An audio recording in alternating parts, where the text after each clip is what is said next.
안녕하세요. 권중광TV의 권중광입니다. 오늘은 8월 달이 들어간 8월 1일 첫날입니다. 8월 1일 아침 방송을 시작하겠습니다. 8월 1일. 벌써 세월이 이렇게 빨리 갑니다. 오늘 아침 방송에는요, 수도권의 주택, 전엔 주택난이 됐고, 그냥 아파트가 서울 강남에는 몇십억씩 올랐다, 막 이렇게 해가지고 난리 쳤잖아요. 전세를 못 얻었다, 뭐 한다, 하는데, 이 수도권의 미분양이 엄청나게 쌓여간다는 거예요. 미분양이 쌓여간다. 이건 참 큰 문제입니다. 거기에 대해서 보도를 해드리겠습니다. 수도권 미분양 쌓여간다. 월세 비중 석 달째 50% 이상.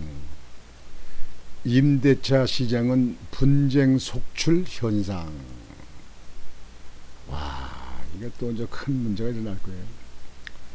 최근 금리 인상과 고물가, 집값 하락에 대한 우려 등이 맞물리며 수도권을 중심으로 미분양 물량이 쌓이는 것으로 나타났다. 미분양이 쌓인다. 또 이달 말 임대차 3법 시행 2년을 앞두고 전체 임대차 거래에서 월세가 차지하는 비중은 3개월 연속 50% 이상을 나타냈다. 월세 비중의 급증으로 보증금 반환을 둘러싼 분쟁 조짐이 있는 등 임대차 시장에서 임대인과 임차인의 갈등이 표면화하고 있다. 참말로 이거 또 이제 이상스러운 또 시끄러운 문제 나오는구만. 월세 보증금 반환을 위해서 집주인과 세에 사는 사람들과의 갈등이 심해진다. 그것도 참 큰 문제네. 29일 국토교통부에 따르면 6월 말 기준 전국의 미분양 주택은 전달보다 2.0% 증가한 27,910가구로 집계됐다. 미분양이 27,910가구래요. 수도권 미분양은 4,456가구로 전월 대비 25.1% 증가했고, 지방은 23,454가구로 1.5% 줄었다.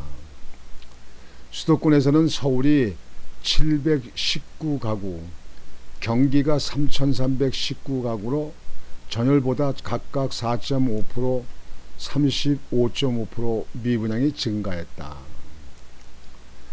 건물이 완공된 후에도 주인을 찾지 못한 준공 후 미분양은 7,130가구로 전월보다 4.4% 늘었다. 6월 전국의 전월세 거래는 전월보다 47.4% 감소한 21만 2,656건으로 집계됐다. 지난해 같은 기간과 비교하면 6%, 5년 평균과 비교하면 33% 증가한 수준이다. 전체 전월세 거래에서 월세는 50.2%, 10만 6,692건을 차지해 전세 거래량 10만 5,964건을 3개월 연속 앞지른 것으로 나타났다. 월세 비중은 지난 4월 50.4%를 기록해 정부가 관련 통계를 집계하기 시작한 2011년 이후 처음으로 전세 비중을 넘어섰고 5월에는 59.5%까지 치솟았다. 월세 비중은 올 들어 6월까지 누적 거래 기준으로도 51.6%에 달했다. 이는 지난해 같은 기간 42%보다 9.6%, 5년 평균 41.4%가 비교해서는 10.2% 각각 높은 수치다.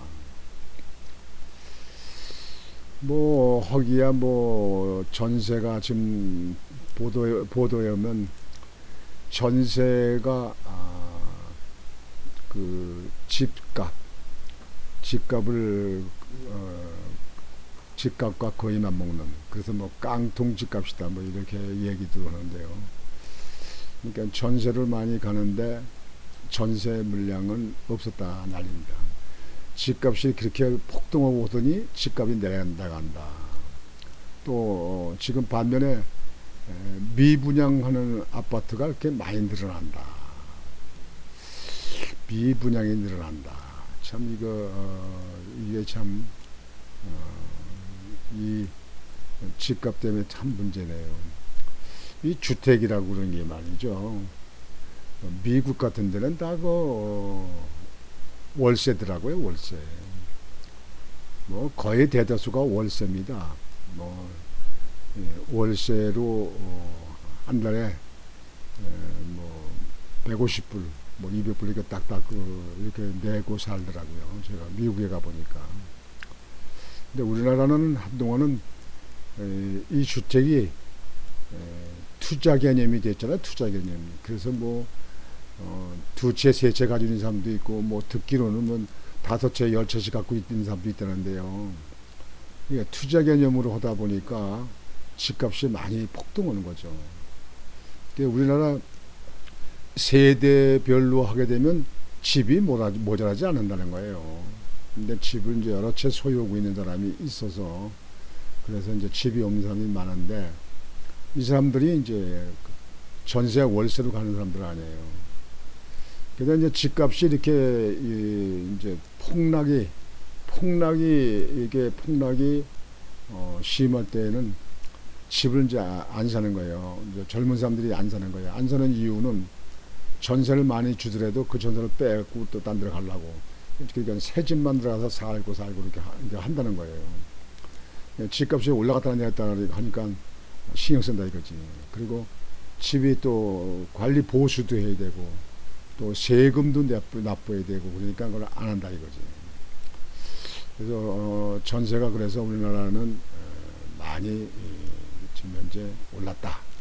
또 전세 구는 자가 많다 이렇게 얘기하는데요. 이게 시대에 따라서 참 이게 아이러니입니다. 이게 참 이해할 수 없는 건데, 정부 정책도 참 이거 하기 힘든 거예요. 이게.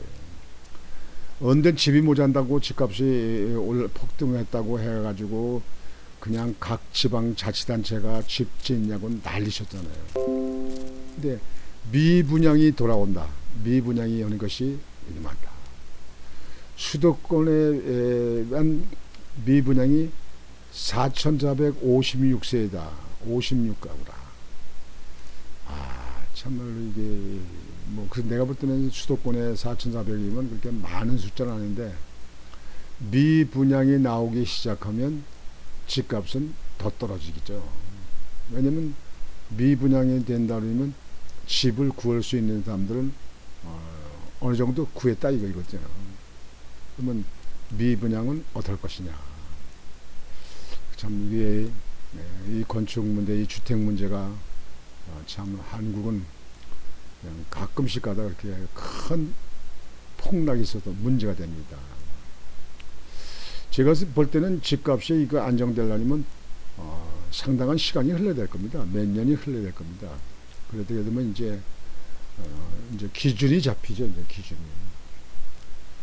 다만 주택을 가지고, 아파트를 가지고 투자 개념으로 해서 돈을 자꾸 늘리려고 하는 거는 없고, 주거 공간으로, 주거 개념으로 돌아가야 됩니다. 투자 개념은 안 됩니다. 그러면 주택 가지고, 그동안에 우리나라가 많은 사람들이 주택 가지고 투자 개념으로 해가지고 이득을 많이 봤잖아요. 근데 앞으로는 그것이 고쳐져야 됩니다. 그래서 주거 공간 개념으로 해야 됩니다. 그래서 위치에 따라서는 약간의 가격의 차이가 있겠지만 이 주택 문제는 절대로 투자 개념으로 가서는 아니 됩니다. 그럴 적에 정부가 적절히 이제 세금이라든지 세금 인하, 그다음에 은행금리 뭐 인상 이런 거 가지고 조절을 좀 해나가야 되는데, 그것이 전문가가 아니면 또 그런 쪽에 아주 해박한 지식이 있는 사람들이 아니고 그냥 우리나라 그 정부에 그 일하는 사람들이 그냥 주먹국식으로 일하는 사람들, 그냥 그쪽에 전문가가 아닌 사람들, 이런 사람들이 그 일을 그 부서에서 일을 하게 되면 항상 국민들만 피곤합니다. 어렵습니다. 이게. 그리고 정부는 임대주택을 대폭으로 늘려야 됩니다. 이제 결국 우리나라도 미국식으로 따라갈 수밖에 없습니다. 미국에는 보증금이 없잖아요. 그냥 살면서 월세만 땀박땀박 내면 돼요, 그걸로 다. 그러니까 우리나라는 보증금이 있잖아요. 보증금을 넣고 이제 월세를 안 내가지고 미납시켜가지고 나가지도 않고 그러면은 안 되기 때문에 그런 일정한 기간을 두기 위해서 보증금 제도가 있는 걸로 이렇게 되어 있는데요. 이 보증금 제도라고 하는 것이 그거의 세금을 포탈하는 겁니다. 이게. 그래서 보증금 제도 있는 것보다 이제 미국식으로 그냥 월세로 이렇게 딱딱 얼마씩 내는 걸 이렇게 해야 됩니다. 그 개념이 정착이 돼야 됩니다. 그래서 정부가 지금도 임대 아파트를 많이 짓고 있습니다만 임대 아파트를 많이 늘려서 서민들이 안정적으로 살 수 있도록 이렇게 정부가 정책을 이렇게 입안해서 그렇게 추진해 나가야 된다고 생각을 합니다. 하여튼 지금 현재 수도권에 미분양이 쌓여간다 하는 이 얘기는 앞으로 집값이 더욱 떨어지도록 만드는 요인이 되지 않을까 싶습니다. 지금 현재 아파트에서 아파트를 고가를 주고 사서 사시는 분들 여러 가지 걱정이 많으시겠습니다.